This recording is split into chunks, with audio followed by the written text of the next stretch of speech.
This is definitely the first time you've gone out this early. Just what the emotion was in that locker room, moments after this, just seeing the end of the season. I mean, you're disappointed and kind of shell-shocked that it's over. You pour so much into every season, but coming off of last year, trying to defend and give ourselves a chance to keep advancing. It's a tough way for the season to end. Like you said, it's unfamiliar territory, but proud of the fight that we had, and the Lakers played amazing all series, played to their strengths, and obviously that led to them getting out of the series and moving on. So got to give them credit. They played great basketball, and for us, just an opportunity to kind of take stock of where we're at, keep the confidence that we can come back and be back at this stage next year. So we're kind of in between disappointment, but still, maintaining some pride about how we played this year. Steve said that he thought you guys were maxed out, and Draymond said he thought that you were maxed out. Did you feel that way? And if so, when did you maybe feel that? Did you feel that during this, did you have a feeling that this wasn't a championship team during the season? I mean, we lost, so it's like a hard truth at the end of the journey. It's not anything you allow yourself to. No competitor believes that until you're proven that you're not a championship team. And that's what getting beat in a playoff series means. Basketball's over for this year, so felt it in the fourth quarter with about 7 minutes left. Just really never heard that from us before in terms of trying to make sense of losing a series like we did, unless it's been in a final. So got to accept it, move on, and try to be better next year. Yeah, I know it's still fresh, but how do you view bigger picture, the future, the decisions that need to be made this summer, and some of the Draymond, Bob, and some of the situations that need to be resolved? We'll all collectively kind of handle those in the right time. I think obviously start at the top and working down in terms of trying to put together the best team possible next year, making sure all the pieces fit, and understanding how we can retool to put ourselves in a position to be a legit championship contender, because for us that's all we're worried about, and that includes Bob, that includes DG, other decisions that we got to make. But at the end of the day, that'll settle itself over the course of the next couple of months. Steph, I know it didn't end the way that you wanted it to, but coming into this series, I think Draymond said something to the effect of, well, they have a GOAT, referring to LeBron James, and so do we, referring to you.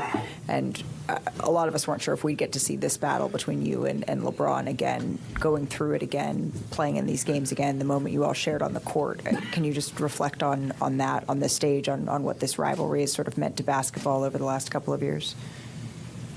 I mean, it's just a battle every time, and I know there are a lot of different narratives within each of the series that we've had, and different teams and teammates and all the above.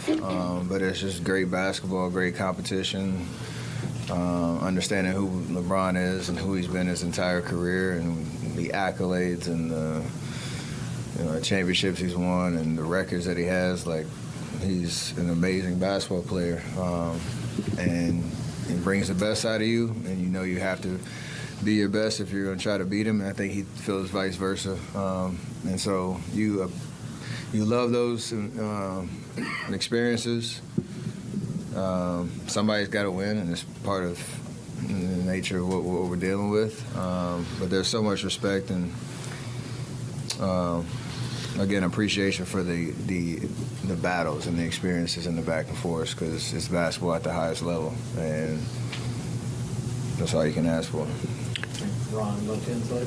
Steph, there's obviously been a lot of conversation over the years about you guys as an outside shooting, jump shooting team, and you and Clay have established yourself as two of the best, obviously, in history. The last few games weren't at your level, at your standards.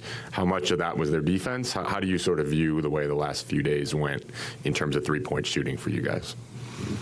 It obviously wasn't great, but again, there's a lot of confidence in the ability to continue to shoot at a high level, and you might tweak some things and understand some learning lessons, especially like how Game 4 went, where shots that we wanted to take and make didn't go in, and whatever, you kind of live with that. But as you move forward, you make the necessary adjustments while maintaining the confidence that you can shoot the ball at an extremely high level.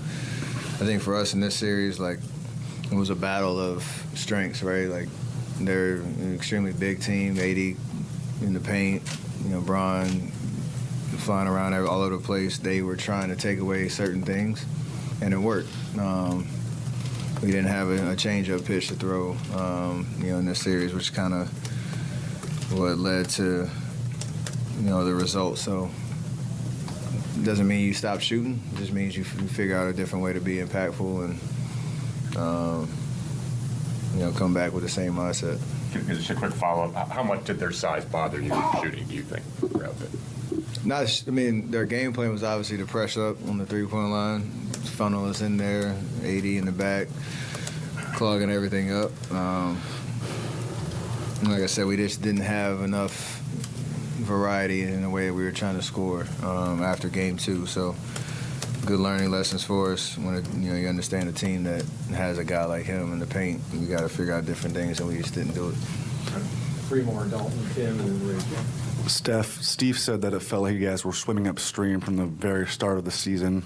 In your eyes, what were the factors that kept obstacles on the road to trying to repeat this season?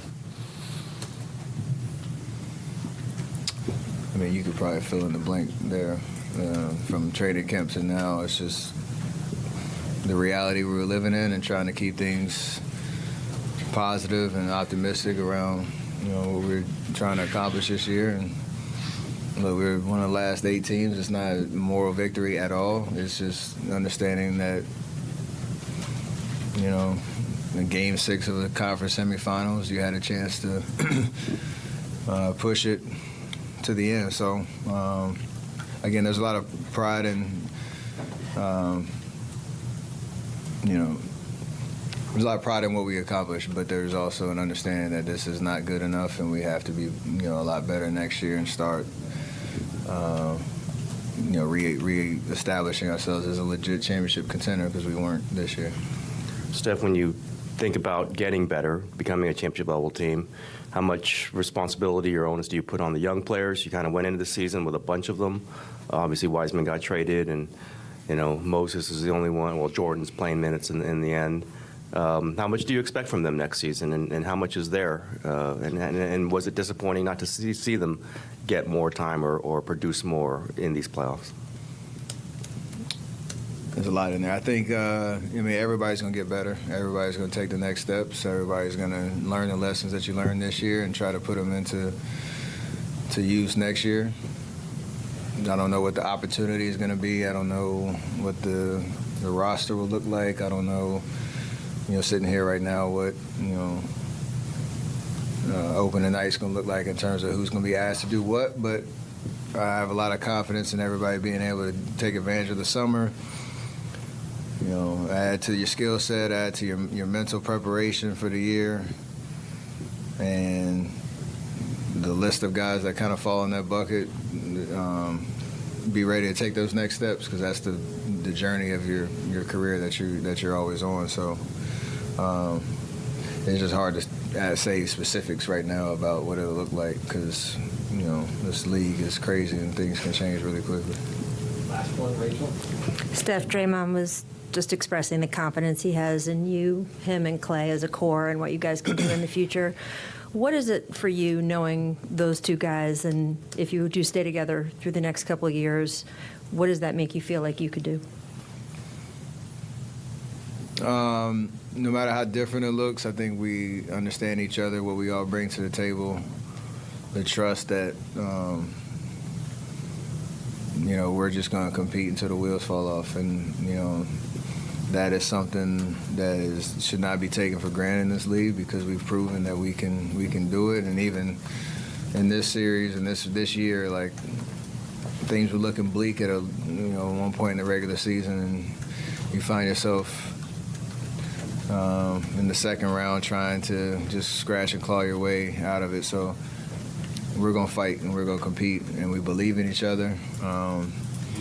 And that goes up and down the roster, and hopefully there's belief in us to be able to lead that. So I feel like that's a two-way street, and that's the progression of the stage that we are in our careers, to keep doubling down on it. So I think we're excited about that opportunity, as terrible of a feeling it is as it is right now. I feel like we can come back. Great, thank you. We'll have Clay in here. He's out in the hall.